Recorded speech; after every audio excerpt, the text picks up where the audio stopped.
All right, Larry Krueger here for the Pig and a Pickle Krug Show with a little 49er video. 49ers making some news today, adding some pieces to the roster, including Brandon Allen, the former Arkansas player who's played on a bunch of NFL teams, most recently was the Cincinnati Bengals. The Niners also added Marlon Davidson to their defensive line and re-signed Troy Fumagalli as a tight end. And let's talk a little bit. Of course, we've already talked a lot about Allen, but let's talk about Marlon Davidson for a second. He's an interesting player. He's played at Auburn. He's from Greenville, Alabama, 6'3", 300-pounder, and 33-inch arms, 10-inch hands, huge guy. 5.04 in the 40. Doesn't have a great 40 time. But he had a chance to leave Auburn after his junior year, but he wanted to stay true to his promise he made to his late mother about earning his degree. So he stuck around an extra year and earned his degree and played with Derek Brown, kind of overshadowed by Derek Brown. He was a high school All-American. He's from Greenville, Alabama, and SEC All-Freshman. We had 38 tackles. Was an important part of Auburn's front line as a sophomore as well. And an interesting guy, 4-year starter. And he's an interesting player from the standpoint of he's built like an interior player, but he's really had his most success playing outside in a 4-3. He's been durable throughout his career. There's no question. Derek Brown always outshined him there at Auburn. But this is a player who's definitely scheme versatile. He can play standing up, which is amazing at 300 pounds, or he can play with his hand down. He definitely sets a strong edge.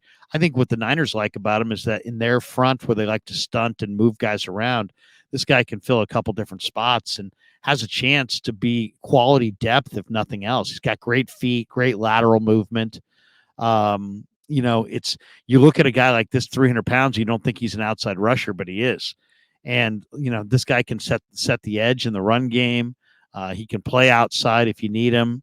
He's got a great counter move inside to spin. He can coordinate moves together, rush moves together. He's also a good special team player who's blocked kicks throughout his career. The reason that he's kind of bounced around is that, he's not really a fit for any one spot in a full-time role. I mean, he's not stout enough inside to play as a tackle, but he doesn't have quite the edge rush speed to play off the edge. You're talking about a 300-pound player. He's not really a two-gapper, so he's not really a great 3-4 front guy, either on the nose or at the defensive end spot. He's not a great 5 technique. He's really a big interior rusher, or a big interior. He's a pass rush guy. He's not going to be. I mean, he's going to be strong against the run if you play him at defensive end in a 4-3. But he's really more known for setting the edge in the run game, and actually having a little bit more pass rush than you would think a 300-pound guy would have playing from the defensive end spot. So I'm interested to see what Davidson looks like moving around out there. And then, of course, Troy Fumagalli's back with the Niners now as well. Another quality tight end. He's from Aurora, Illinois, played at Wisconsin, 6'5", about 250, huge hands, 10.25-inch hands. He's very agile, really good player at Wisconsin, very, very solid. And, what I like about him is that he's a pretty good blocker. I mean, you can't play at Wisconsin as much as they run the ball and not have some ability as a blocker. And this guy definitely competes as a blocker. He's a decent receiver. He can work to that second level. He understands how to sit in the soft spot in the zone. He's a guy who knows how to, he's not a body catcher. He plucks the ball with his hands. He's got good hand strength, but, you're as far as he doesn't anchor great in the run game as a blocker, and he's just kind of average across the board, but he gives them another tight end to compete, in an already pretty loaded team. And he's, as far as, the tight end spot, obviously Kittle's your one, but the other 2 spots or 3 spots, depending on how many tight ends they carry, are totally up for grabs. I mean, they're anybody's. Charlie Warner steps up, it's his job. Ross Dwelly steps up, it's his job. If these rookies, Cameron Latou, Braden Willis, if these guys step up, they're going to be on the roster. And the same can be said for Fumagalli.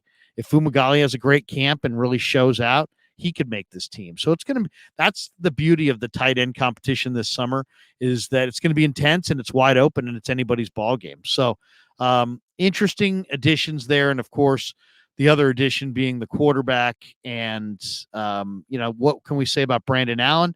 Well, he's has NFL experience. He's watched a lot of NFL film. He understands NFL offenses. He's going to be the veteran in the room. He's only 30, and he's got some movement ability. He's not a statue. He was a good player at Arkansas, and he's just not coveted, I guess would be enough the way to say it. He's not coveted that highly around the league, so you could sneak him through waivers over the course of the year.